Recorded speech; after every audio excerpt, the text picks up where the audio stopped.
Yo, what's going on, snipers, and welcome back to your Ep.28 Draft Glory franchise mode here in NHL 26. So last episode, if you did not catch it, we had the season simulation, and it was kind of an interesting season. It wasn't as good as last year, I would say, in a way. We finished 44, 30, and 8, and the main reason why we were probably a good team, as we could see, we were actually a really good defensive team. We are 8th in the league, but everything else is kind of a little bit in the area where I'm not too sure on, because you can see we're 20th in goals for, 33rd on the power play, so dead last on the power play, and our penalty kill was 23rd. So the special teams definitely need to be better in the playoffs, and also we need to get our offense going if we want to have a chance at winning that Stanley Cup, of course.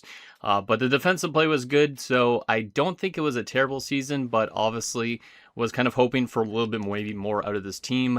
I think the main reason why we still don't have the best offense is because of the fact that we don't have the best chemistry on our forward group. Our defensive core has good chemistry, so I think that's where we're actually good at. But you can see Hromis was first. Paco was number 2 in terms of our team's points. Then we have Benak, and Klinga was under 60 points, which is a little bit low, but did score 30 goals.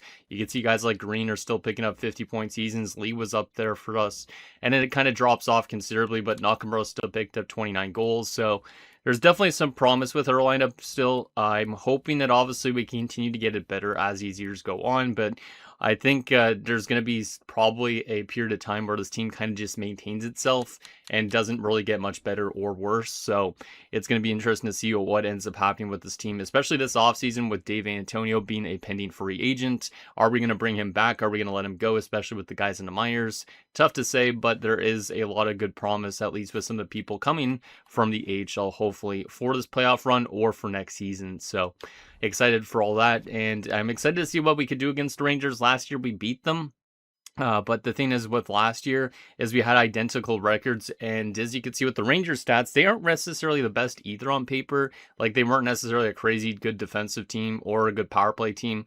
Penalty kill was decent, but their goals for per game is definitely their main strength. As you can see, 3.39 goals for per game. So they're definitely a really strong offensive team. We're a strong defensive team. So I'm kind of curious on whose strength is going to show up in this first round matchup. So hopefully that's us, and hopefully we can find ourselves in round 2 and hopefully beyond that as well. So anyways, with that said, let's get you guys' comments, see what you guys have to say about last episode, and then we'll get into this round 1 matchup against the New York Rangers. So the first comment is from Mike Garbrandt, who says, re-sign Dave to 1 to 2 year deals so you don't need cap oils and buy out Andrews.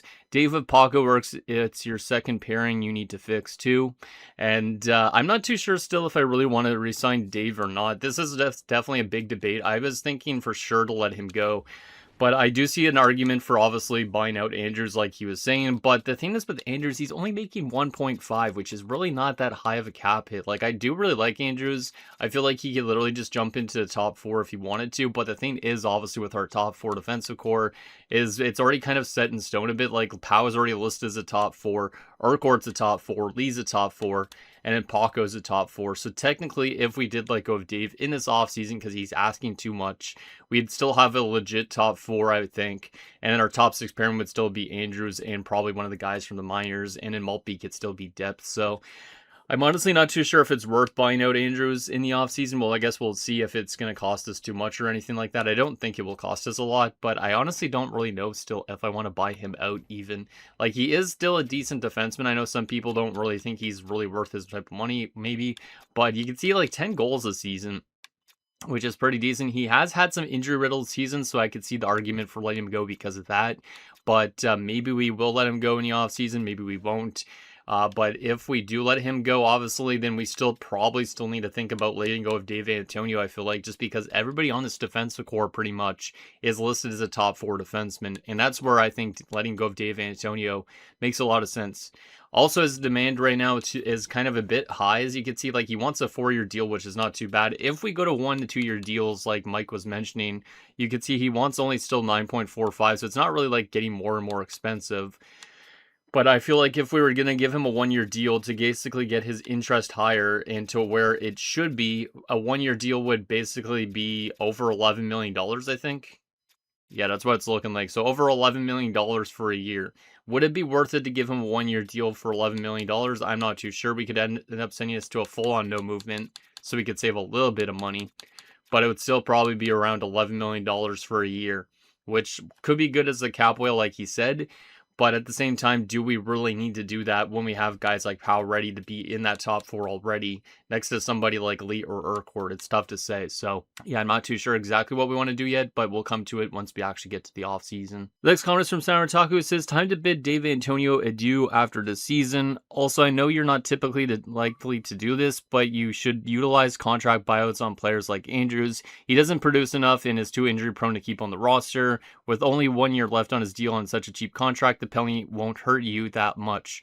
Send Gotch down to the AHL and call up Simic for the playoffs. So he's saying basically what we were just talking about, and that's probably why I brought it up again, is to let go of Dave Antonio and to also buy out Andrews, which is what Mike was mentioning about. So we probably could buy him out. I guess it really depends on what he does this playoffs. If Andrews has a great playoffs, maybe I wouldn't want to buy him out. But for instance, if he's obviously playing like trash again, maybe we'll let him go or something like that. But I feel like he's still a pretty valuable defenseman in a way, but he is getting kind of older. Doesn't have the best offensive awareness and stuff like that, but he is a solid defenseman in terms of his defensive plays. So yeah, it's tough to say if we'll buy him out for sure, but I do think Dave Antonio should probably head to free agency just because of the fact that Powell has grown a lot. If Powell didn't grow a lot and he was still listed as a top 6, I probably would hold on to Dave maybe for a year, but I think Powell's really already ready to take that step next to Urquhart. Like, basically we'd be running Lee and Paco next to each other and then Urquhart and Powell. Powell's not necessarily a great fit for the top 4 pairings right now, but we could always find a new coach if we really want to, and then move Tourney back to like an assistant coach if we want to as well. So maybe we'll try and find a better coach for Rylan Powell, but I think I would prefer him in the top 4 over holding on to Dave Antonio as of this recording right now, but it could change again in the offseason potentially based on, I guess, how far we get and all that. Next comment is from Nick Balker-Browns OC, who says, at least we made the playoffs. And yeah, at least we did make the playoffs. It was a season that we didn't know for sure if we could have made the playoffs. We were expecting to probably finish higher in the standings, but we managed to finish as I think it was the 3rd best team in the Metro, if I remember right. So at least we did make the playoffs, but hopefully that we could kind of have a little bit of an underdog mentality to our team. Like, our team is good on paper, but I think obviously finishing not as good as we expected. Maybe this team can do really good in the playoffs. Like, we have a legit top line. Our 2nd and 3rd line actually look pretty nice too. And our 4th line's really not that bad on paper as well. So that looks good. Then you can see our defensive chemistry is really good. And that's probably why we were such a good defensive team during the season. And why our goaltending is also pretty decent too. But I think the offense, of course, since we have a lack of chemistry there, that's probably why this team hasn't scored a ton of goals. Like, we need to get more pluses throughout our lineup, not just a top line. So maybe that's something we need to work on in the offseason when we get to there, is getting better offensive chemistry without sacrificing that defensive chemistry. And the last infoul comment is from I Am the Quiet One, who says, Dave is going to be tougher than Albatozer. Once again, though, it's very necessary as we got a new and better talent who that might pan out. I say bring up Simic for the playoffs, considering Gotch played pretty bad last time, and to help with his growth. Hopefully we win the cup this year, and it's a cheese team. I still think it, despite tons of talent. So he still says we're technically like a cheese team, but we have a lot of talent on it. I think that's basically a good way of summing it up, is we kind of look... we look really good, but we're actually maybe not as good, or we don't look as good as we are, but we actually are good. I don't even know how to explain it really, but he was saying also, like, Sarataku to call up Simic as our backup goaltender. So that's what we're going to do, which is going to be interesting. It should hopefully help Gotch again and get his form back, because last year he was not very good in the playoffs, and he wasn't really good during the regular season. So we'll send Gotch down, even though he technically is better than Kvapil. Gotch could be the starter in the AHL playoffs. And then Simic will get a chance to probably play a game potentially in this playoffs, depending on, I guess, how our boy in Mr. Forrester does. For some reason, I keep on always forgetting his last name. But yeah, Marian Simic's going to be interesting. He obviously was the 3rd overall pick, which is pretty high up for a goaltender, of course. But he's posted some great numbers in the AHL the last 2 seasons. So I'm really excited to call this guy up and give him an opportunity. So let's do that. Simic for Gotch, basically. And then Gotch will hopefully get the AHL team still simulating good, because he is a really good goaltender on paper. And then if Simic gets a chance to play in the NHL playoffs, it'll be kind of interesting to see what he could do as well, because Simic should be the goaltender that replaces Forster at some point. Or, like I said, I might want to run a 1A, 1B at some point in time as well. So Hopefully the AHL team has a good playoffs if they made it, which I think they did. Let's double check. Did they make the playoffs? I don't remember if I checked last episode. Oh, yeah, they did definitely. Yeah, 49, 27, and 6. Yeah, they definitely had a great season. So the AHL team will go on a run, hopefully, and hopefully our NHL team will as well. So I think we're ready to get into this matchup. I don't think there's any other line changes we need to make other than sending down Mr. Gotch. I'm excited what Simic could do here. What number is he going to wear here? 34. All right. Trying to think of a good goalie that wore number 34 other than like Jake Allen and stuff like that. I'm kind of drawing a blank. John Van Beesbrook maybe a bit. We'll see what Simic ends up being, but he was a little bit of a questionable pick when I picked him a couple years ago, so if he ends up playing a playoff game, it'll be interesting to see if I maybe made the right call. Obviously, it's still too early to say if he's the right pick at that point, but I'm excited to see how he actually performs, and next year, obviously, will be his first full rookie season, so... Anyways, with that said, let's get into this first round matchup against the Rangers. Actually, let me show you guys their lines again, just in case you forgot, because I almost forgot about looking at them myself. But there is a bit of a difference with the Rangers this year from last year. Pody was out for them last year, who was their top line right wing guy. He is actually in the lineup this year for the playoffs, so... It is a bit of a stronger Rangers team than last year, I think, in that way. No Hook is just coming back from injury, but they don't really have crazy offensive depth. Their defensive core is not the craziest either, and then their goaltending is kind of mid. So I think we still should be able to beat them like we did last year, but obviously it's going to come down to if we can contain Pody, Appleby, those type of guys. So let's hopefully have a good first round here and find ourselves back in round 2 again. So here we go. Game number 1 at the Madison Square Garden. Can we find a way to get off to a good start this year in the playoffs and maybe find our offensive game that was kind of lacking all season? First period. 1-1. Okay, I'll take it. That's not too bad. Andrews opens up the scoring. He heard us gossiping about buying him out, and he's like, guys, you need to shut up and let me play here. So that's kind of an interesting goal just because I was not expecting him to score of all people, but Brad Andrews on the board, and then less than 10 seconds later, Lafreniere tied it up. So that was a very short lead, but at least it's a 1-1 game after 1. Shots are 11-8 in favor of them. Let's hope Forster has a good second period, and hopefully other guys could step up here, because if our defenders are going to be the only ones scoring, obviously that's not going to be an ideal thing to win games. So can we get that lead back in the second period? 2 on us. All right, nicely done. And it's Powell's first career playoff goal. It is another defenseman, which, like I said, I like to get my forwards going, but to have a goal from Powell already in his first career playoff game is nice. And that maybe also is a way of him showing that, hey, he's ready to be in that top 4 and he's ready to try and push Dave Antonio out of Europe or something like that. So anyway, shots are 24-20 in favor of us. It's a 2-1 game. Let's see if we could get some insurance and lock down this game in the third period. Third period underway. Can we get some insurance? Yes, we can, and it's another defenseman. It's Paco. What is with our defenders, huh? And Dave Antonio scores 2. 4 defensemen have scored goals in Game 1. I know we weren't a great offensive team during the season, but we're getting good offense, but it's all coming from the back end. Mullen's the first forward to score a goal in this game, and we're playing to our strength, which is great defense, but we found our offensive game in Game 1 as we win 5-1 out of nowhere. All right, final shots were 40-23 in favor of us. That's a great first game. Like I said, we could, if we play great defensively like we did during the season, we could definitely beat a lot of teams. But to find our offensive game in the first game is great. Hopefully that continues in Game 2. But almost all those goals coming from the point, I guess. Andrews scored from Hromis and Benak. Then we had Powell from Green and McElhaney, Paco from Mullen and Nichols, Antonio from Green and McElhaney, and then Mullen from Benak and Lee. So 5 of our 6 defenders picked up points in that game, I think, because Lee had an assist.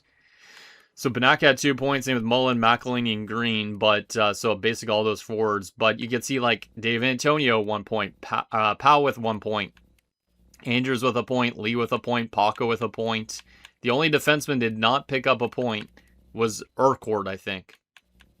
Yeah, it was only Urquhart that did not pick up a point, and Urquhart's usually the guy that does not pick up points at all, so it makes sense that he wouldn't pick up points. But to get points from every other defenseman is not what I expected here in this first game. And a .957 save percentage from Forster. He's a really good goaltender. Way better than I anticipated when we drafted him. But Mullen gets first start, 2 points. Forster to second start. And Mr. Roger Green a third start, 2 assists and 3 hits. Nice.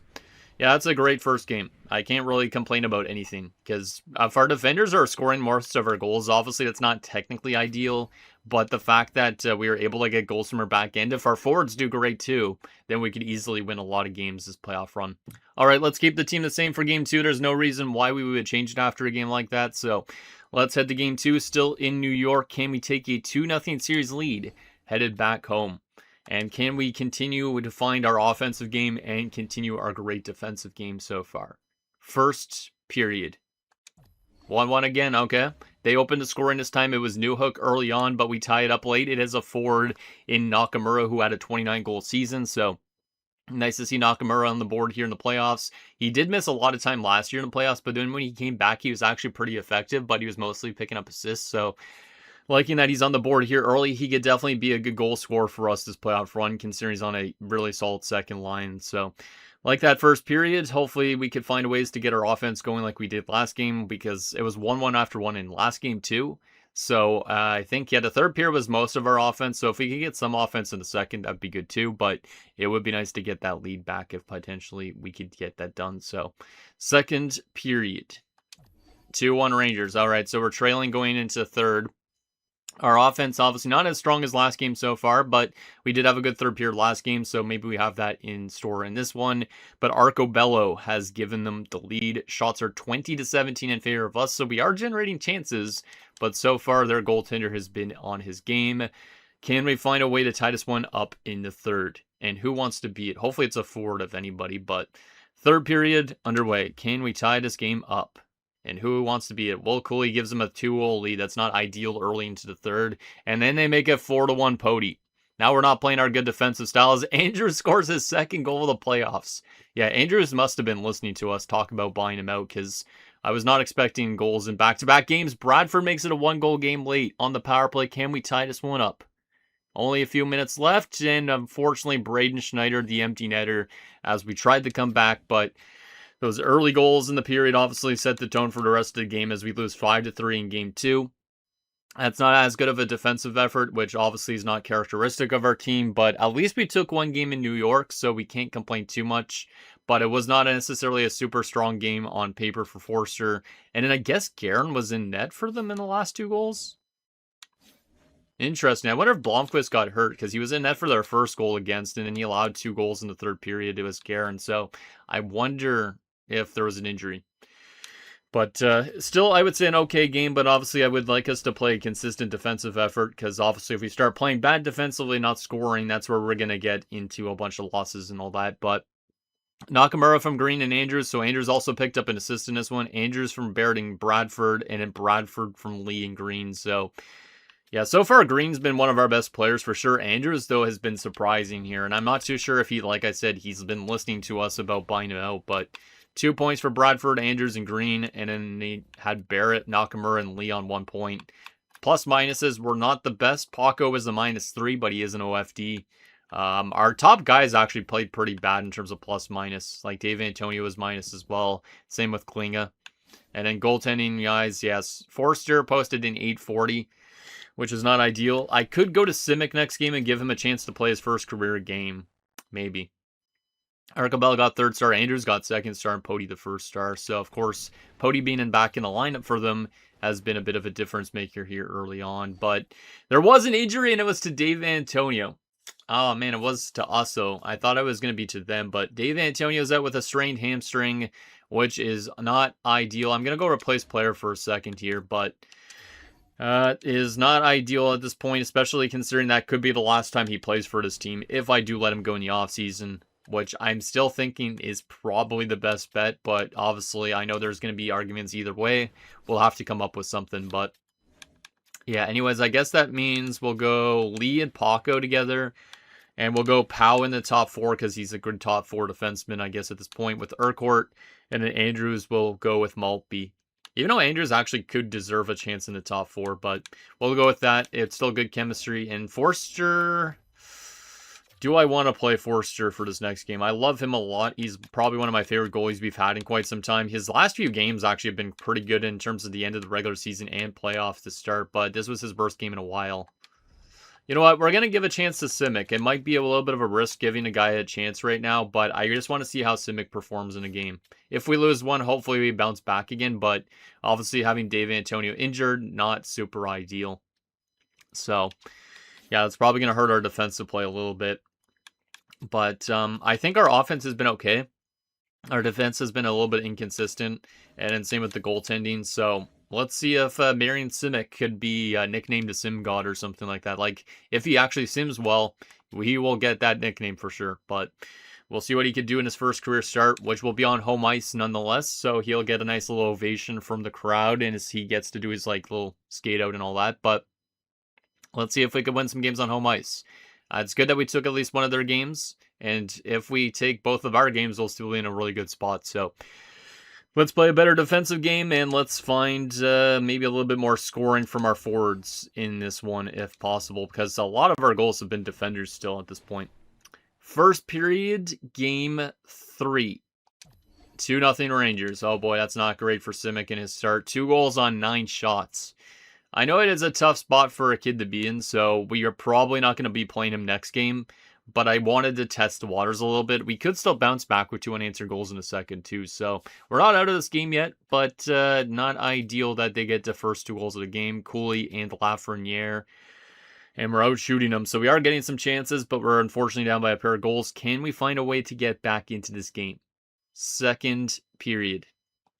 2-1, okay, we do pull within 1, and it was a forward. Rudolph Klinga has beaten Guerin, so maybe Blomqvist did get hurt. That's interesting. I got to take a look at that. I meant to do it before this game, but Guerin being in net means probably that Blomqvist actually did get hurt. And I don't know who the heck the backup would be to Guerin, but that could be a very big developing story in this round. So can we find a way to tie this one up here? If Klinga could score on Guerin, anybody should be able to score on Guerin. Guerin's a 79, but he probably is going to simulate like a really good goaltender somehow. So let's see what happens. Third period, can we tie this one up as they score a shorthanded goal to start the third period, but we answer back on that power play as Hromis gets us back within 1. Can we find a way to tie this game up here? Penalty kill. And we get a shorthanded goal for Bob Paco. Let's go, Paco. That's a big goal for Mr. Paco. It's a 3-3 game. It's a 3-3 game here in the third. Can we find that lead, or are we going to overtime in game 3? The answer will be another overtime. We had overtimes with them, I think, last year, or was that somebody else that we had overtimes with? Was it New Jersey or them? I honestly don't remember. I think it was more with the Rangers. But we're going to have to jump in and watch this, I think, or are we going to do that? You know what? Since it's not an elimination game, we're not going to. I would like to see Simic out there already, but I don't really want to play with this game too much, where it's basically like, I don't know, if I jump in, maybe we end up losing. I don't know. But I feel like the Sim Engine's doing us a solid by getting us back into this game. So maybe it has a good mojo going, and it'll find a way for us to win this one. But shots are 32-28. It is going to overtime in game 3. It's tied at 3 after 3. A lot of threes. Can we find a way to get that 4th goal? And if so, who wants to be the hero? Overtime underway. Can we get that next one? No, we can't. Damn, that's unfortunate. Arco Bello scores his 2nd goal of the series. And unfortunately, despite that nice little comeback in the third period, we unfortunately lose 4-3 in front of our fans. So unfortunately, Simic's first game ends in a loss. Not necessarily great, but at least our offense seems to be better here in the playoffs than it was in the regular season. But since we took one of their games, they take one of ours. Klinga from Hromis and Benak, and we had Hromis from McElhaney and Benak, and then Paco shorthanded from Benak and Miller. But unfortunately, they win it in OT. All right, well, that's a tough one. Benak had 3 assists, which is great. Hromis had 2 points. So our top guys definitely showed up in that game. But you can see some of the plus minuses. Again, not the best, especially that second line of Green. Nakamura, Lee was a little bit rough. And then goaltending-wise, Simic did not sim the best, but we will definitely put Forster back in for this game. I just wanted to give Simic a chance. Benak gets first star, Hromis second star, Lafreniere to third. That definitely feels like a game we should have came back and won, but maybe Dave Antonio's injury is hurting us a little bit here. It's tough to say. All right, let's go back to our lineup. I think Forster obviously would already be put in net, which he is, so I think we don't really need to make any other adjustments. We could try and split up this second line a little bit, or this top 6 a little bit. I don't think that really helps the chemistry, though, so I probably just want to keep most of this the same, realistically. Unless I want to split up Paco and Lee because it's maybe a bit too offensive. So we could go Paco and Pow, and we could go Lee and Urquhart. Yeah, let's try that out. Why not? Why not? And then Forster's back in the lineup. Because Dave Antonio is not back until, I think it's at the 26th, which means he's missing, I think, the rest of this round potentially. So, sucks that they took one of our games, but the way to win this series still is to win this next game, and then hopefully we can find a way to win that next one in New York. It's been back and forth kind of so far. Let's keep the team relatively the same, and let's see if Forster could come back into the lineup again and help us win. Actually, I wanted to take a look if Blomqvist was actually injured, because I think he must have been, but I feel like we're going to get out-simulated by their backup just because he's a little bit of a lower overall, so let's take a look if Blomqvist is actually hurt or not. It's the 23rd that Dave is back, so he might actually be back for Game 7, I guess. But Blomqvist did get hurt. He's out till the 21st. He injured his arm, so they are having to rely on Guerin, which we have not had a good luck against Guerin's in New York before. I didn't mean to leave my face in that position, but whatever. Let's go back to the Rangers here for a second. Who is their backup now? A guy named Damon Wright, who's 29 years old. God damn, at this point. Most career AHL goalie. He's never played an NHL game, but he's been a good AHL goaltender. So that's kind of interesting. Huh. He got called up, so he'll be the backup, and then we have to go up against Glenn Guerin, which so far he is not somebody necessarily super crazy, but he still was a good regular season goaltender. So even though he's a 79, we got to be careful because he could be definitely a cheese type of goaltender. So let's find a way to win this next one, and then hopefully we can find a way to win the next game in New York. Obviously, I have home ice advantage, so maybe this is just going to go back and forth all the way to a Game 7 scenario. So let's see what happens here. Game 4, this is an important game. If we lose this game, we go down 3-1. If we win it, it's back to square one again. So let's find our defensive game, and let's hopefully get some offense from our top guys. First period. 1-0 Rangers, not great. Our offense has been kind of inconsistent too, but Lafreniere scores on the power play for them. Shots are 11-8. Not necessarily an ideal start to this game, but hopefully we can find a way to at least get our offense going in the second. Like I said, if our offense really slows down a lot and we're not playing our typical defensive brand of hockey, that's where we're going to get into trouble. So sucks to be down by 1, but at least it's only 1. Can we find a way to tie this game up in the second? Second period. 1-1, we do tie it up, and it's a goal from Nakamura early into that second period. So Nakamura's got a couple goals in the series. Love to see that, considering, like I said, he was a great goal scorer during the season. Shots are 24-19 in favor of New York. It's a 1-1 game. Can we find a way to grab that lead? Third period underway. Can we get that lead back? Yes, we can. Rudolph Klinga scores in back-to-back games. Love to see that. He's obviously one of the best players on our team. Lafreniere, though, ties it up for them. He's been dangerous, and Pusher gives them the lead. No, Forster, don't play like that, man. Power play for us, we don't score. Penalty kill, we killed it off.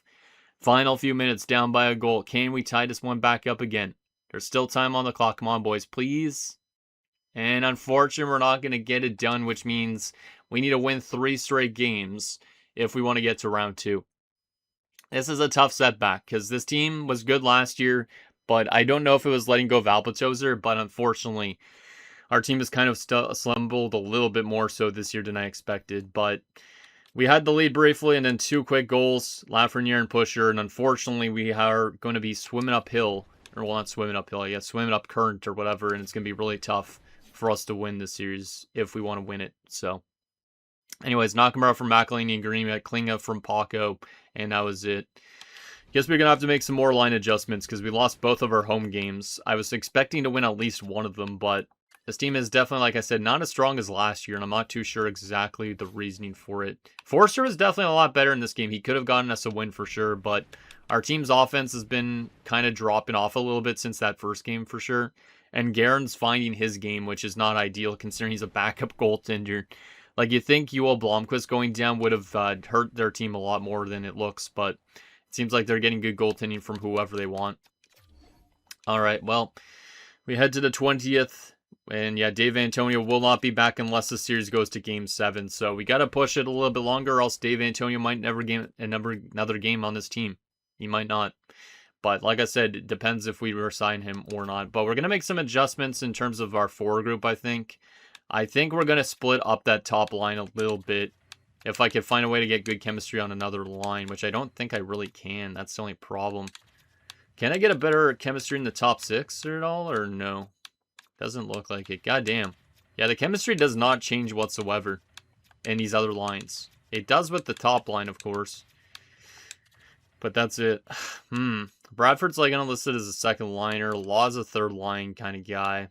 Barrett hasn't really done too much. There's not really anything I could do unless I wanted to call up Rankin or Fernandez from the AHL, but the AHL team must be doing really well because Rankin's got 7 points in 4 playoff games right now. So I think we got to keep the AHL guys doing what they're doing. 7 points in 4 games for Fernandez as well. Yeah, I think we got to not call up anybody from the AHL, so we're probably just not going to call up anybody and kind of just go with what we have. Gotch right now in the AHL hasn't been super good in the playoffs, to be honest, in 902, so looks like our AHL team's just scoring a lot of goals. But I honestly don't think there's really anything I could do because I'm not calling up anybody. Is there anybody scratched that I would want to put in the lineup, like Camper, to help out defensively? He is a grinder. But who would I take out is the question. I don't really want to scratch Nichols. His defensive awareness isn't crazy good, though. If I took out Nichols, how good is Camper's defensive awareness? Only an 80. That's not crazy good either. It's worse than Nichols, technically. I think there's not really much I can do. I could try and just restructure these lines a little tiny bit, but there's not really much I can do, at least in terms of getting that chemistry better. I could split up the defensive pairings a little bit, so let's maybe go Lee back on the top. We'll do instead Maltby and Powell, and then Anders can move into the top 4. Considering this could be one of his last games here if we buy him out. Yeah, you know what? Let's go with that. And then goaltending, like I said, we'll obviously keep with Forster. He's been pretty good, actually, for the most part, except for that one game. Simic, I wouldn't mind giving him another chance, but with us being down in the series, we got to have our best goaltender net. So let's see what happens here. We got to find a way to win another game in New York. We did win the first game in the series, but since then, obviously, it's not been super great. Obviously, it's been a couple of, I would say, like, close games in a way, because this 5-3 game, we could have came back in, I guess. This 4-3 game, obviously, we lost that in overtime. And this one, we only lost by 1. So we have been pretty close these last 2 games. We could be definitely up 3-1 ourselves, but the sim engine hasn't been our side. So let's see if we can respond and win it in New York, force it to a game 6, and then we'll obviously take it from there. So real-time simulation, can this team survive another day and force a game 6? Because Dave Antonio might be back in the lineup for the next game, potentially. Let's see what happens. Real-time simulation, let's win on the road. And hopefully we get our offense going. Hopefully our defense plays some strong hockey. And hopefully Forster's on his game here, which so far he is early, which is good. We do open the scoring on another shorthanded goal. So that's our second shorthanded goal of the series. But they didn't score a power play goal. And they get the lead 50 seconds later. But we managed to answer back with the goal of our own again. All right. A little bit of a crazier, hectic first period than the other games so far. As it's going to be 2-2 after 1. Lee had that shorthand goal. Then, of course, they got that power play goal from Marco Bello, who's been really good against us so far. Keller gives them the lead, but then McElhinney answered back a minute later. So both teams haven't had the lead for that long, I guess. Shots are 14-12 in favor of them. Let's keep our foot on the gas in terms of offense, but let's try and clean it up a little bit defensively, and hopefully Forster can make some big saves when needed. Second period underway. Can we get that lead back? Yes, we can. The Lawmaker has came through with a big goal. Love to see that. And then we get another goal from Hromis to make it a 4-2 game. Okay, our offense is definitely playing good in this game so far, but it's far from over at this point, so we got to keep on it. And then hopefully if we get it to a game 6, hopefully game 6, we can find a way to win it regardless of how it is. It could be a 1-goal game in game 6. It could be whatever, but we got to find a way to win the series. So shots are 23-21 in favor of us. It's a 4-2 game as we're a period away from forcing a game 6 back on home ice where we have yet to win a game. Can we win this third period and lock it down? Third period underway.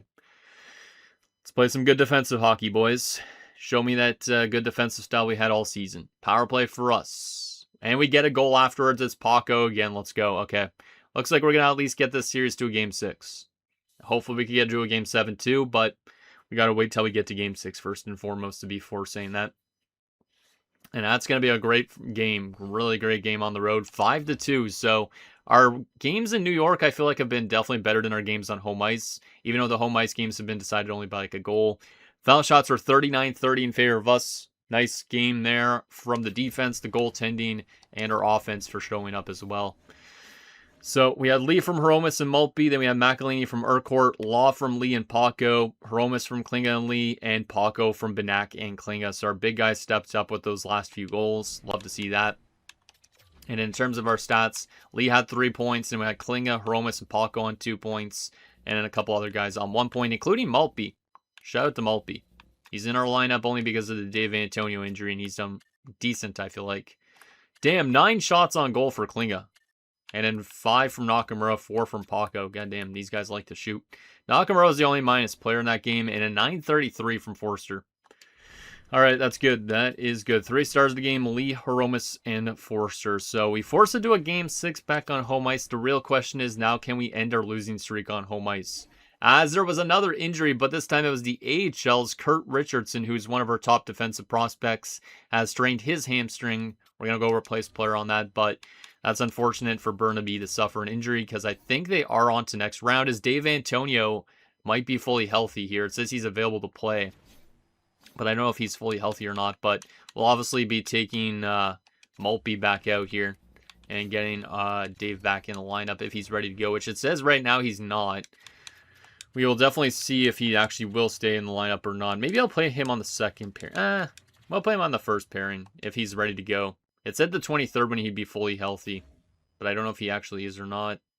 I don't think he is, and I don't want him to get re-injured, but we might have to play him anyways just because it's kind of risking it by not playing him. So the AHL team did get to the next round. They took out Rochester in 5 games. Yeah, 5 games. All right. Let me double check and see if Dave Antonio is fully healthy because I want to play him almost in a way. Like, I know some people don't like it when I don't play a player even if he's injured, but the thing is I don't want him to get re-hurt again. He's not fully healthy. Should I play him? Should I play him? I feel like he'll get re-injured for sure if I play him, but he's kind of an integral part to our defensive core right now in this playoff run. Yeah, I think, you know what? We're going to play him. We're going to play him. Might be really not a great decision to make, but I know some people really don't like it when I end up not playing them, so I am going to play him for this game just because it could be our last game of the season, and maybe he can make a huge shot block to help us get to a Game 7. If he gets injured after this game and we do go to a Game 7, no, that would kind of suck, but let's hope that he stays healthy and that our team can find a way just to win this game, regardless of what happens in it. Like, we could blow them out of the water, we could get only win by 1 goal. I honestly don't know what could happen in this one, but I just want to win regardless. So, can we force a Game 7 back in New York? Our team hasn't been great on home ice so far. Can we give our fans a win on home ice? Because so far we have not won a game in front of them in this playoffs. Let's see what happens. Real-time sim with Forster and net again. Hopefully we get our offensive game going early as Cooley opens the scoring for the Rangers. That's not great. That's not great. Do we have an answer to that? And maybe Dave Antonio has a goal in him or something like that too. Hey, Powell has another one in him. All right, Powell. I see you, man. Powell's been pretty good this playoffs. He's got multiple goals just like Andrews does. We take the lead and it's Lee. All right. Our defensive core has really impressed me with their goal scoring ability in the series. Because I think every defenseman now has a goal except for obviously Urquhart. Because Lee did not have a goal before this, but I think he had multiple assists. But Lee's been probably one of our best players in this round, so that's a decent start. Shots are even 12-12. It's a 2-1 game. After 1, can we get some insurance? Second period is Blomqvist is also back from injury, I just realized. So just keep that in mind as this game goes on. Because Guerin was their good goaltender. But then I guess he hasn't been playing as good, and Blomqvist has to return and be their starter here for the rest of this one. Can we get some insurance? Ah, man, DuPont ties it up. God damn it, DuPont. But we get the lead back, and that's a late goal from McElhinney to give us back that 1-goal lead going into the third. Shots are 26-20. It's a pretty close game here on paper. The real question is, can we get some insurance and lock this one down? We got to give our fans at least 1 win on our home ice. If we find a way to win this one, we could definitely win in Game 7, but we obviously got to be careful here. Can we play great in the third and lock this game down? Third period underway. Give me an insurance marker, boys. Don't care who it is on our team. Could be the most random ass player, and they tie it up. New Hook ties the game up. I knew they were going to tie it up somehow. And then they get the lead. Of course that will happen too, as Pinto gives them a lead. Do we have an answer? Come on, Europe. You got this, boys. Give me a goal. I'm going to jump in here. I know it's an elimination game, and we're down, but maybe we could try and change the complexion of this by jumping in and watching it. So let's do that. Why not? Why not? And maybe we could see if our team could get some momentum by us jumping in and watching this too, because sometimes I feel like it changes how the game actually plays, but who knows, maybe they're going to still hold on to this win, but I want to see how our team plays again against this team as we look to force a game 7, but a little bit of a rough third period here. Let's find a way to get that next one. We have 5:58 left, so it's enough time to get some goals. Come on, guys. I don't care if this game goes to overtime or what, but we got to find a way to get this one tied back up for our fans. We have not been good in front of them so far. We've been better in New York. Come on, Dave, you got to keep up with him. He can't keep up with Lafreniere, who's trying to walk by some people. Forster's going to be forced to freeze that as that puck goes to the net. But there's good old Paco, of course, with his good old beard.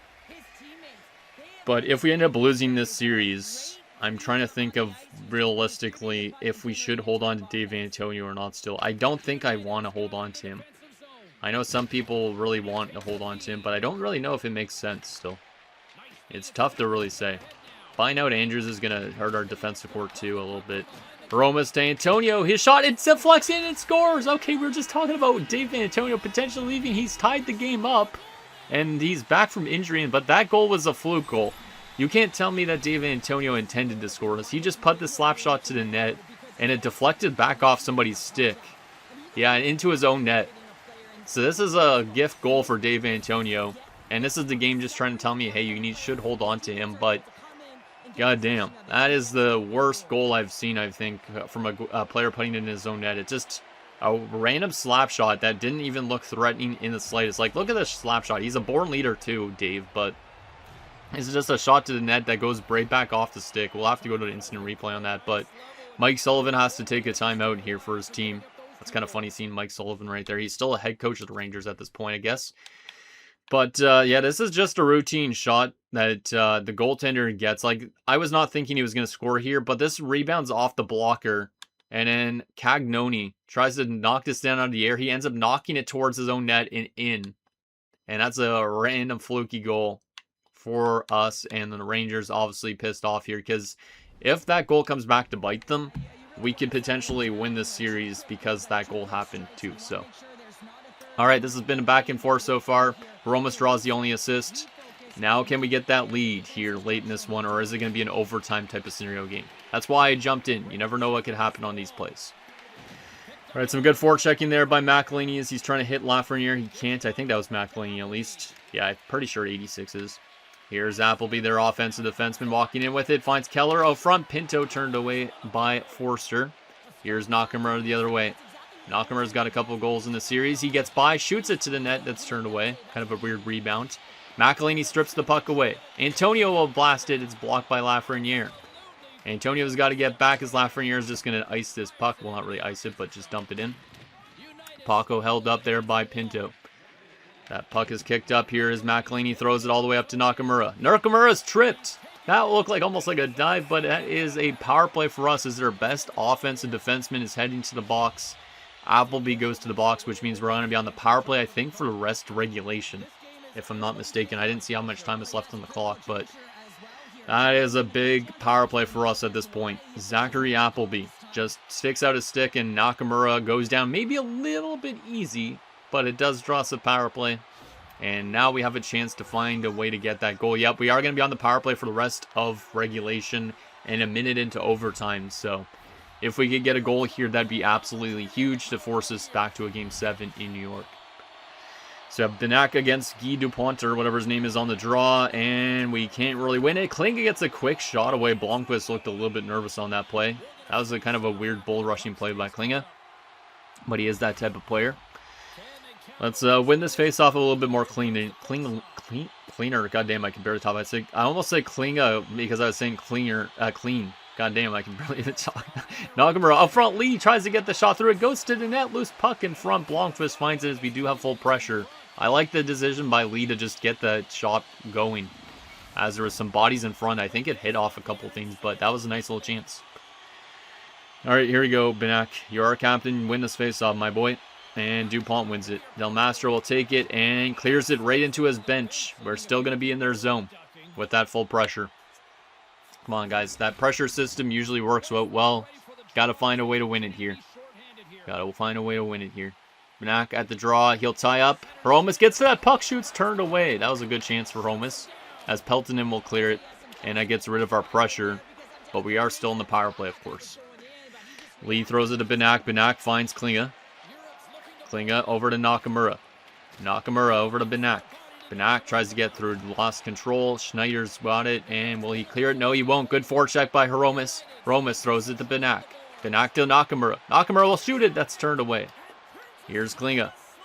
Our team likes to shoot it to their blocker side. It looks like a decent amount. And it is cleared out. Nakamura will knock it down from not going too far. Few more seconds left. Benak. One last chance. Dares to Dipsy Doodle too much. And we will be headed to overtime in Game 6.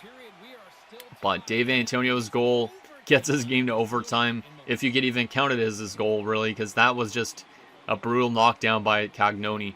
I'm really surprised that even happened, to be honest. But let's see what happens in overtime. See if we can force Game 7. Because we've been a better team in New York than they've been in New York. So if we could win this game, we could definitely win the series. But yeah, obviously, it's still a tough hill to climb, like I said. All right, we have a power play for a decent amount of time. Let's get something going here, boys. Get that pressure. Benak, right pass. Klinga. Hromis walks in, shoots, turned away. That was kind of a dangerous chance, but we kind of went a little bit too slow with the advancing of the puck, I think. And Klinga holds it in, but then he turns it over. Pinto will clear it as there's 50 seconds left pretty much on this power play. McElhaney gets to it first. McElhaney behind his own net. Yikes, I thought that was going to get put in as an own goal or something. That'd be a detrimental way to end our season. Here's Klinga. Klinga. Rudolph walking all the way in. Can't get it by as he put a nice little shovel shot on net. He's not super fast. Del Mastro will clear it. And we only have 25 seconds left on the power play now. Come on, guys. Don't want this episode being super long, so don't make this go to like double overtime. Benak with the puck again. He'll drive in, throws it to Klinga. Klinga shoots again with a guy in front that might have hit the post. The way it came off looked really quick, so maybe it hit the post, but I can't tell because I don't have headphones on right now. As the penalty will expire, unfortunately, no power play goal for us. We did generate some chances, but nothing like super dangerous, I feel like. Benak goes in with it, finds Mullen. Mullen to Barrett, back to Mullen. Mullen fans on the shot, and here comes the Rangers.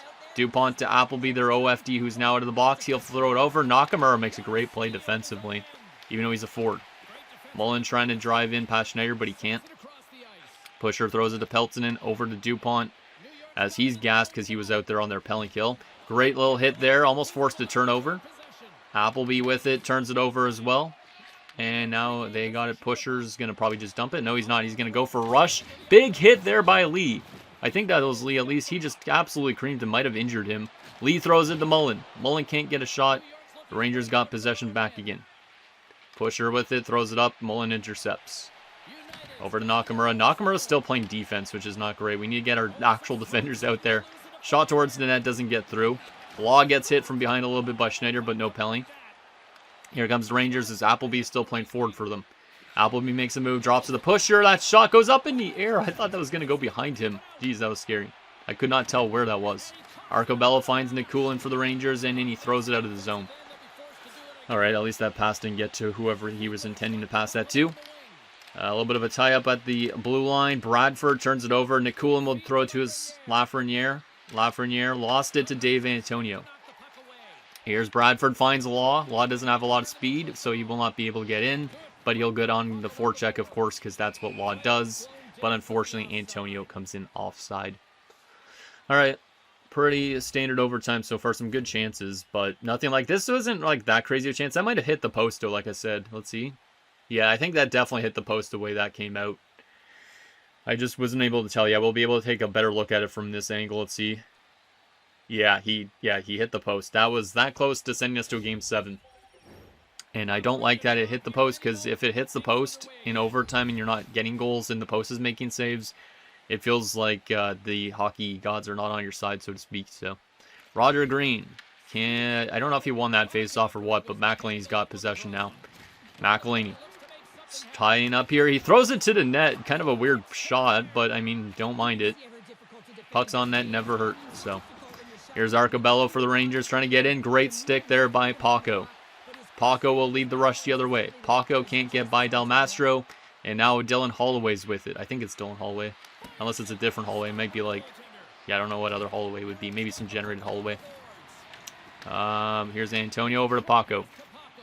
Miller, as our defensive line is out there pretty much. He turns it over. Here comes Fiddler for the Rangers. I think he's a defenseman. Trying to get past Dave. Dave is trying to stick right with him. That pass doesn't get through.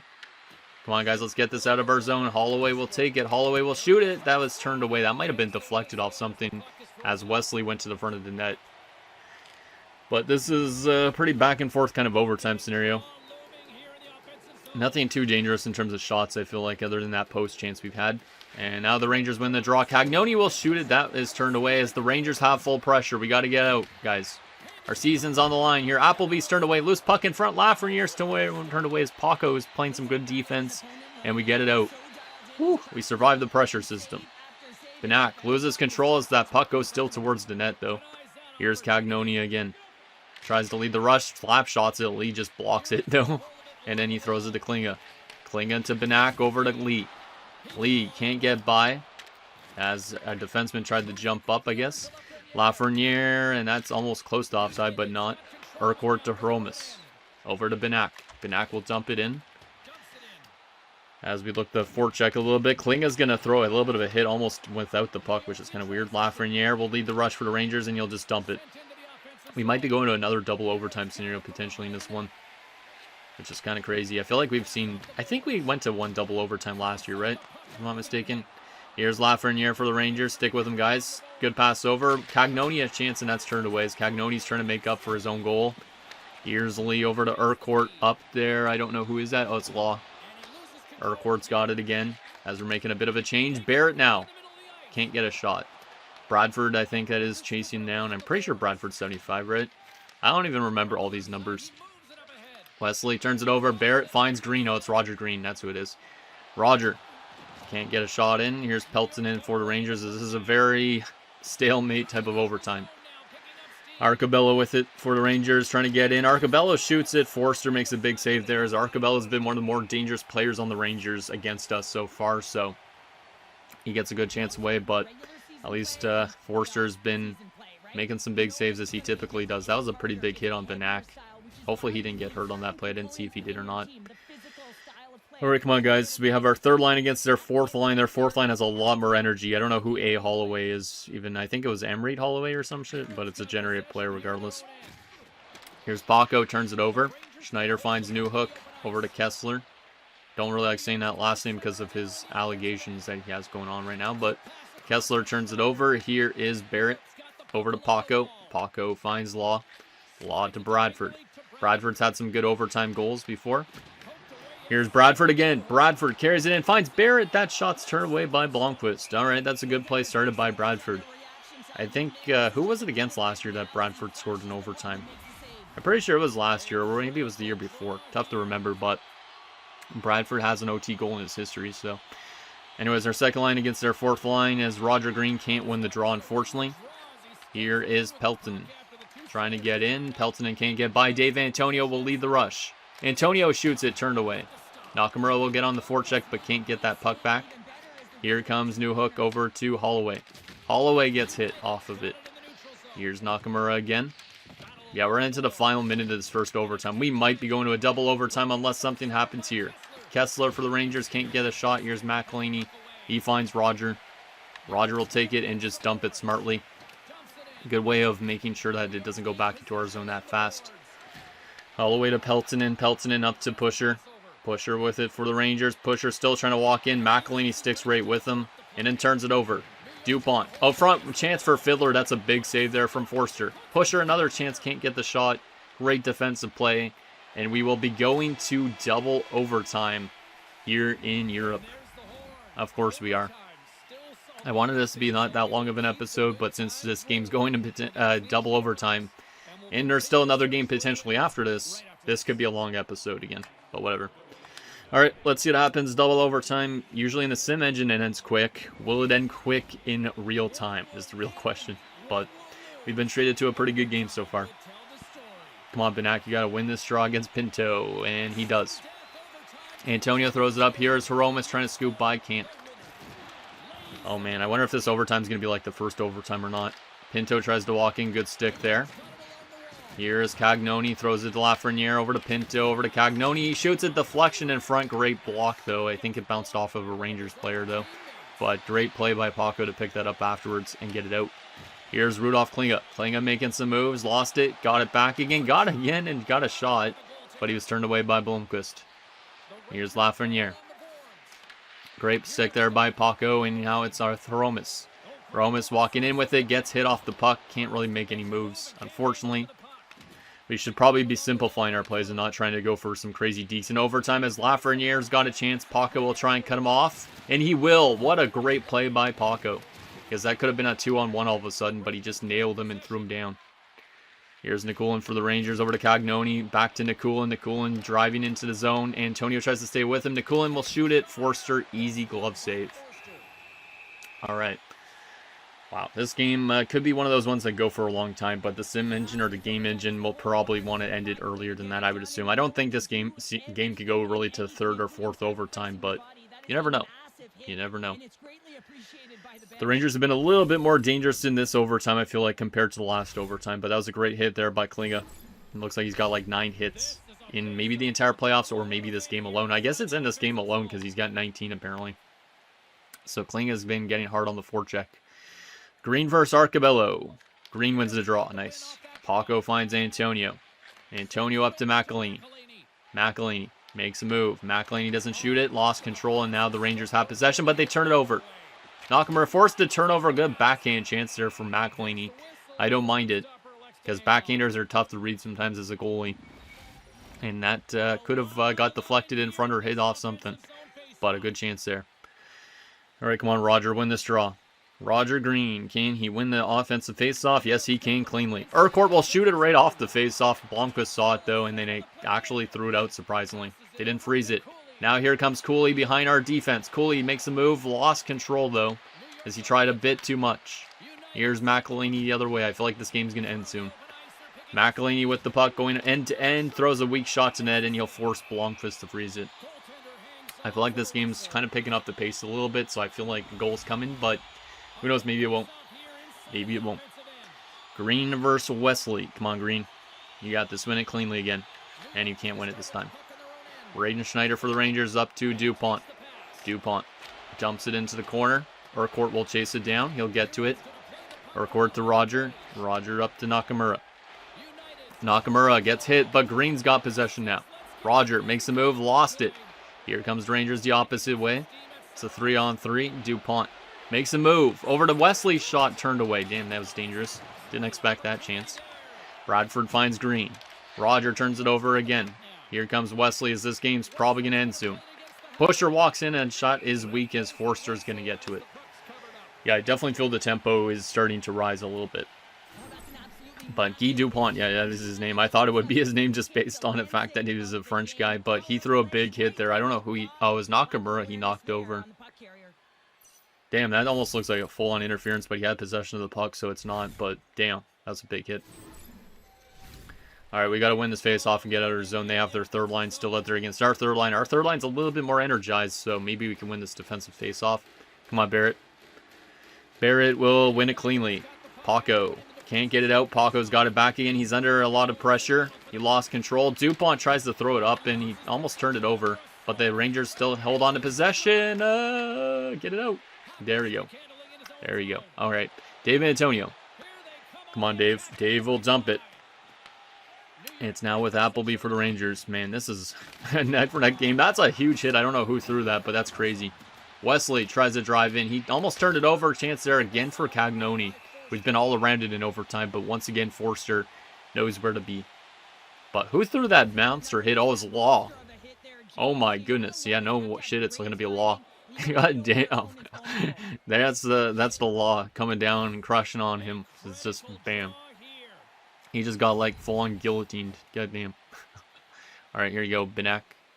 First line versus their fourth line. They lost it. Klinga and Benak kind of get it out. Paco will get it out though, and he'll find Klinga. Come on, Rudolph. Come on. Rudolph the red-nosed reindeer, man. Klinga, great move. Shot turned away as the red-nosed reindeer tried to get us to win. That's his nickname now.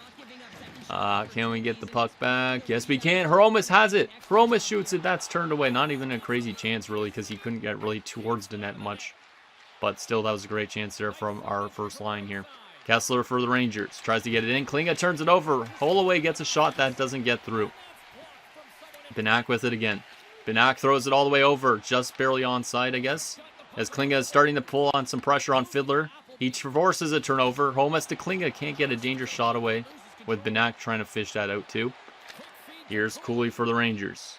Will Cooley walks in, shot turned away, rebounds there, and it's turned away too by Forster. Yeah, this game has definitely picked up tempo. The second overtime's probably been more entertaining than the first. Here's Hromis. Hromis tries to throw the pass through, doesn't get it to where he wanted, but Klinga's got it now. Over to Urquhart. Urquhart will shoot it. That missed by not really that much. I don't know if that hit off the goalie blocker too, but that did not miss by much. Like I said, Urquhart's not really a good goal scorer, so that would have been insane if he would have scored there. Here's Klinga.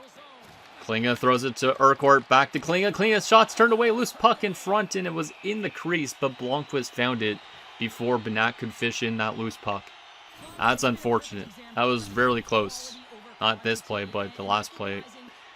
We've had some really good looks in this overtime, but Blomqvist has been all around it. Obviously, we also had that post shot too. But this has been a pretty... It's a better second overtime for sure than the first overtime. A lot more chances. And like I said, this episode might be a lot longer than anticipated because we're already in over an hour of recording. And there's still potentially another game if we find a way to get that winner. So buckle your seats a bit. Here's Barrett at the draw versus Pinto. Pinto wins it. As we have our third line versus their first line. Keller will dump it in. Lee will chase it down. Lee's got it, throws it over. Why is that pane of glass stained blue for some reason? That's kind of weird. That's like what I saw when I was playing Via Pro. The glass randomly looks like a different color in some areas. Maybe a textural issue. Law dropped it. Lee walks in, turned away. That was a great chance for Lee. All right, but now he's got to get back defensively, which he will. But the Rangers are still going to get to this puck first. Pinto out front. That pass doesn't get through. It's a good back check there by Urquhart. Law finds Bradford up to Urquhart. Urquhart's not an offensive defenseman, but he jumps up, finds Bradford. He turned it over, and the Rangers have a breakaway chance. Keller, Lafreniere. Keller, big save, Forster. Oh my goodness. Wow. Well, this is a lot of fun. This is a lot of fun. Hopefully you guys don't find watching AI boring, because I find it really fun sometimes, but damn, that was a 2-on-0 almost, and somehow Forster keeps it out. Green can't win the draw. No, he kind of did, I guess. I don't really know. Dupont with it there. It's a great defensive stick by Antonio, but then he turned it over. That play, Forster tried to knock it to the corner, and he almost knocked it right onto one of their sticks. Battle behind the net, trying to get that puck. Green will get it out there. Great play by Paco to dig that out. Here's Nakamura. Nakamura walking in, finds McElhaney. He'll shoot it. That's blocked by Schneider. Are we actually going to maybe go to a triple overtime? Pusher walking in with it. Wesley shoots. Forster sees it again.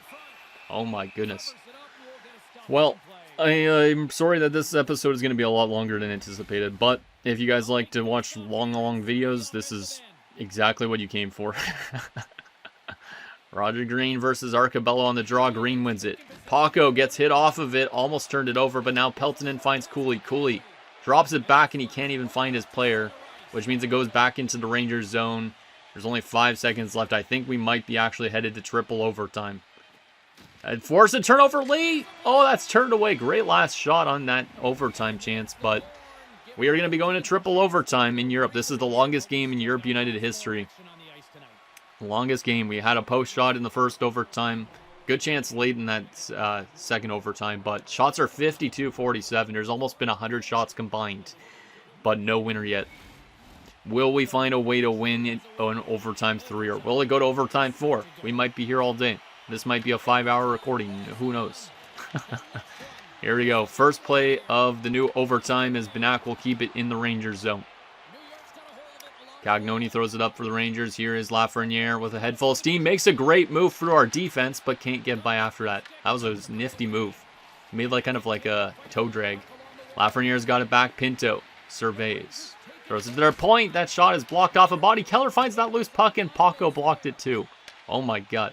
That rebound, I don't know how Keller got to that easily. Hromus throws it over. Here's Klinga. Rudolph Klinga tries to force it to the middle. Hromus can't get that shot through. Antonio holds it in. His shot is stopped by Blomqvist. Dave Antonio is sneaky with that slap shot, because that was definitely a lot of bodies in front. Oh man, this is only the first round too, to think about it. Like, if this team somehow finds a way to win a cup this year, we'll definitely come back to this. Overtime is like one of the craziest moments for sure, but we gotta find a way to force the game 7 here first. Nice hit there by Nakamura, but here comes Will Cooley. Cooley with it. Cooley for the Rangers, still trying to drive in, still with it, throws it over, Nikulin turned away by Forster. Nakamura throws it up. Here is Roger. Roger gets hit. Cooley finds Arcabello over there. McElhaney, great interception. Both teams matching each other quite well in this overtime. Bad turnover there. Here's Arcabello again over to Will Cooley. Nice little play there on the stick lift.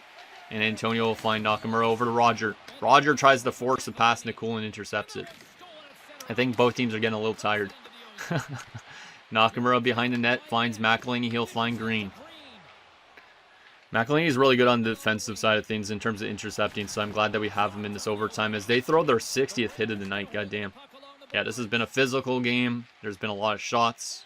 It's been a fun one. It's been a fun one. Here's Mullen. Turns it over almost. Urquhart will have to back check. He'll bank it off the boards. Finds Lee. Lee, almost a dangerous pass, but he'll find Mullen. Mullen finds Nichols, the 4th line. Trying to see if they could be the heroes. Law. I guess maybe it's the 4th and 3rd line, because Law's on the 3rd line, unless there was an injury. Here's Law.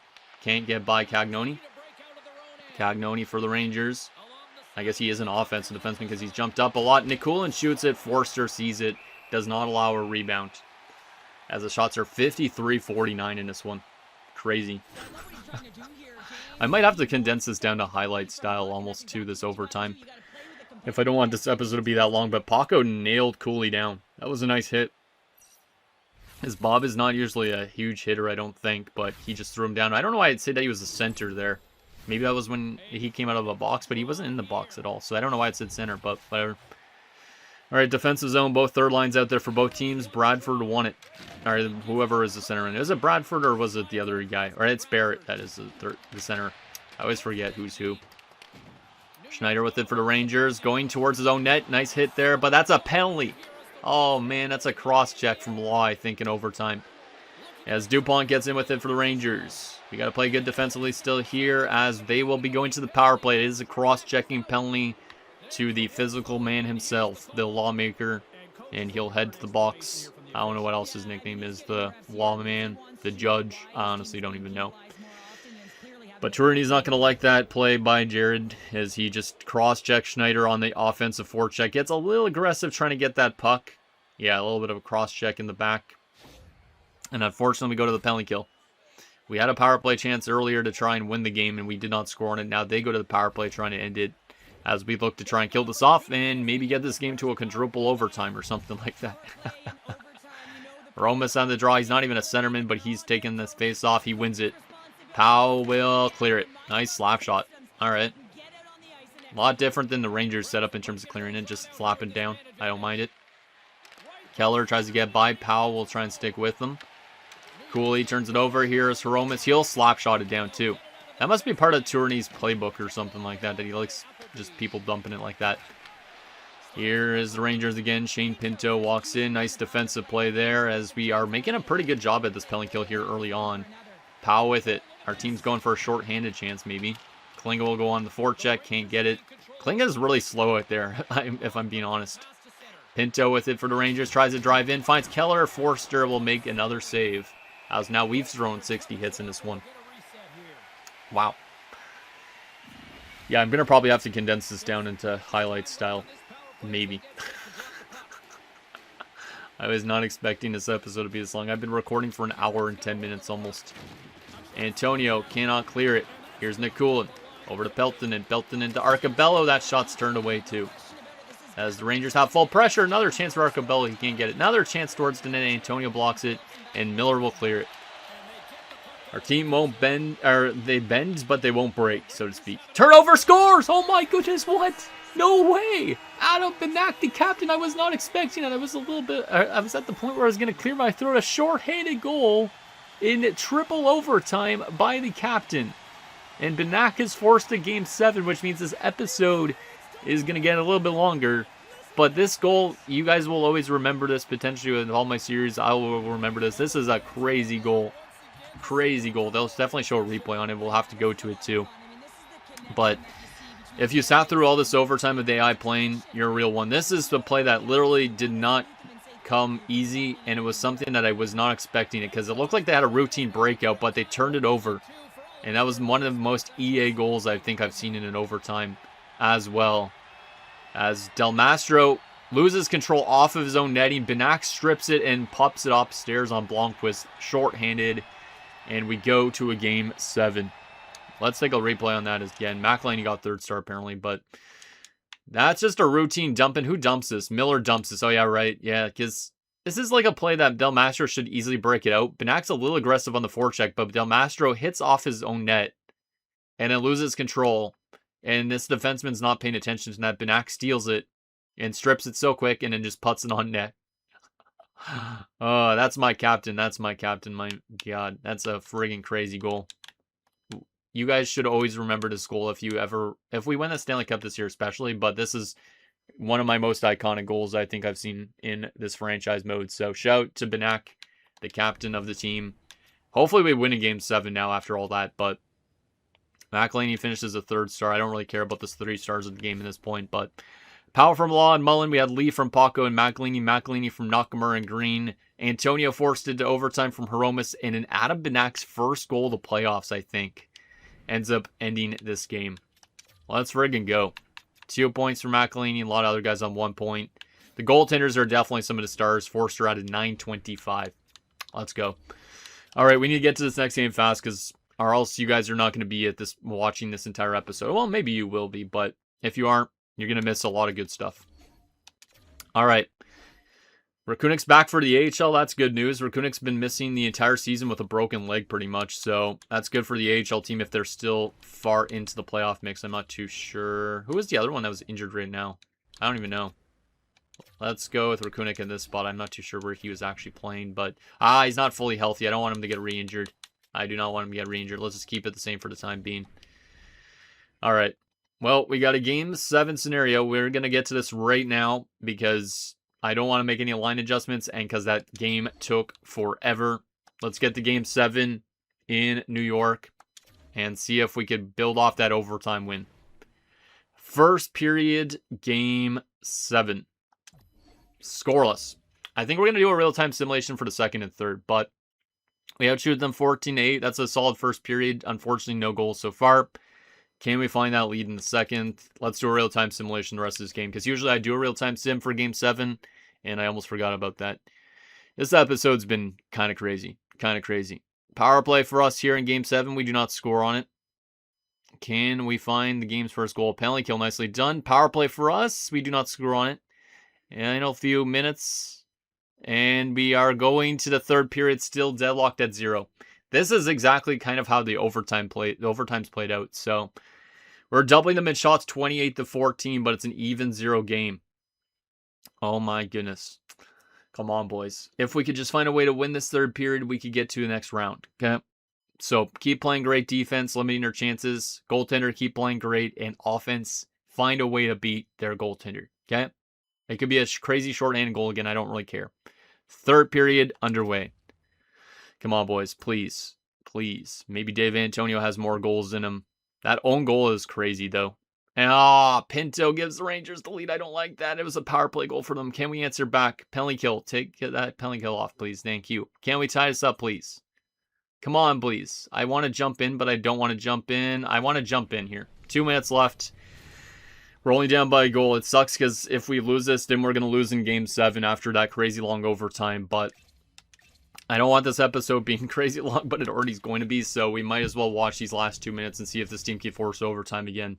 If we somehow go to another overtime game and this goes to 3 overtimes again, it's definitely going to be condensed a bit. But this sucks. We got our first win on home ice, and we might be packing our bags here in New York, even though we've been good in New York so far.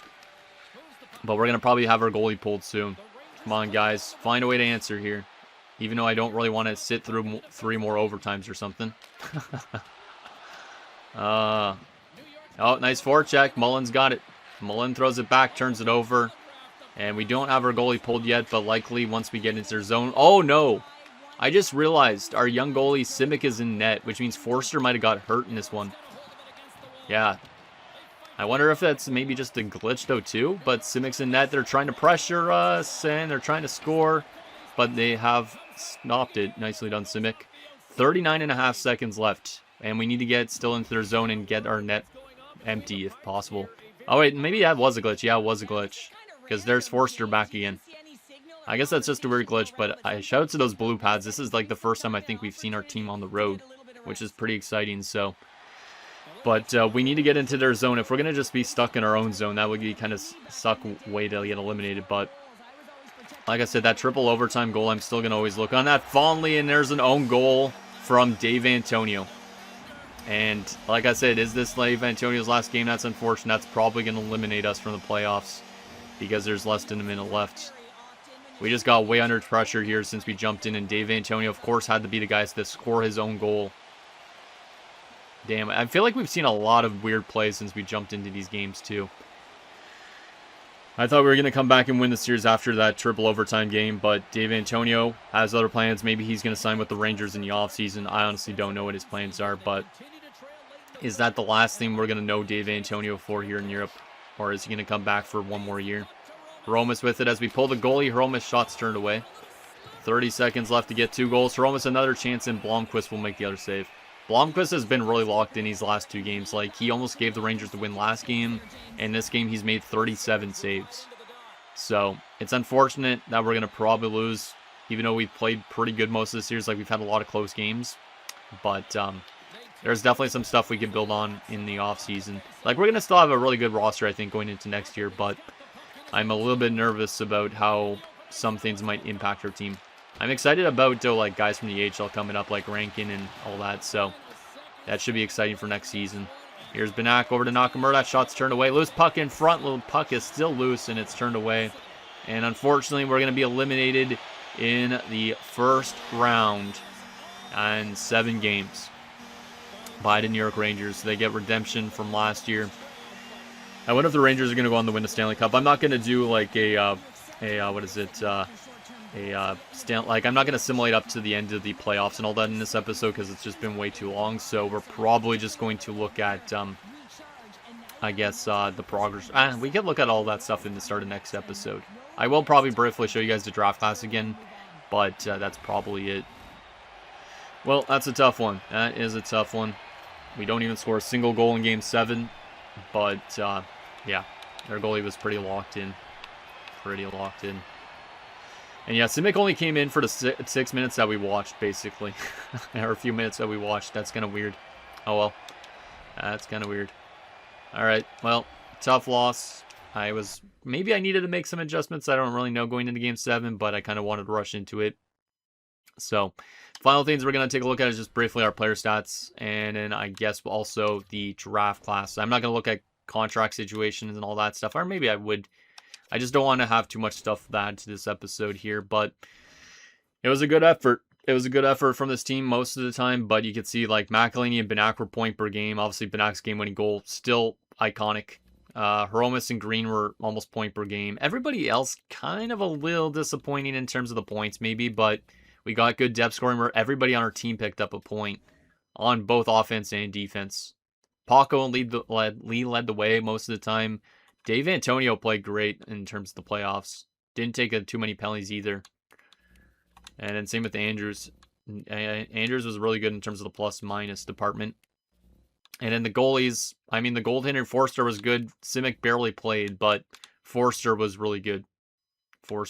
Maybe I shouldn't have played Simic that one game, and then we would have got to the second round. That could have been the difference. So that's unfortunate, but that's the way it works sometimes. Is our HL team still in the playoffs right now? Tough to say. I got to take a look if they actually are still into the next round or not. But I wonder if the Rangers are going to go far this year in the playoffs or not because of that win. Our HL team's in the second round still, and it's a 1-1 series. All right, hopefully they could go far. Because that would be promising. Especially with some of those guys joining our NHL team next year. All right, final thing, briefly, draft class. I don't know where we're going to be drafting, but I honestly don't know.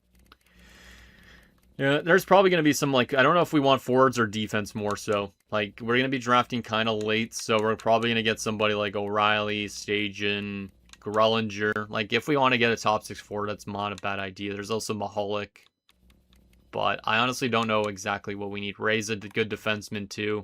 So, yeah, I'm not too sure what's the best point. There's this guy that's a gem, too, in Serrata. So, we have some choices, but I'm not sure if there's a clear-cut decision, unless you guys have one. But there's that. Final few things we got to take a look at is also the contract situation, I guess, briefly. Like I said, I don't know if I want to bring back Dave Antonio still. You guys could let me know. Maybe I'll do a poll or something like that after this episode goes up. But yeah, still, it's going to cost him a lot on a 1-year deal. But it might be worth it. It might not be. Oh, okay. Maybe we could actually get him to around 9.5 for 1 year on no movement. We might be able to get him for a decent amount. So you guys can let me know. Aside from that, though, Polak's pretty much ready for the NHL team, though. Nakamura is going to be a little bit more expensive again. Barrett's also a UFA, but he is really cheap, so that's nice. And then Miller might be still a depth type of forward for us, but we do have some good players coming up from the AHL, like I said, next year in Fernandez and Rankin, who obviously we should be very, very excited about. So anyways, guys, that's going to do it for this episode of our Europe United Draft Glory franchise mode. I apologize about it being super long, but that triple overtime was a lot of fun. It's unfortunate we didn't close out the series in Game 7, but hopefully next year we could find a way to take those guys from the AHL, build them into great NHL players, and hopefully that's what helps our team take that next step forward into maybe getting to a conference finals or beyond that. So let me know below, and I'll see you guys next time.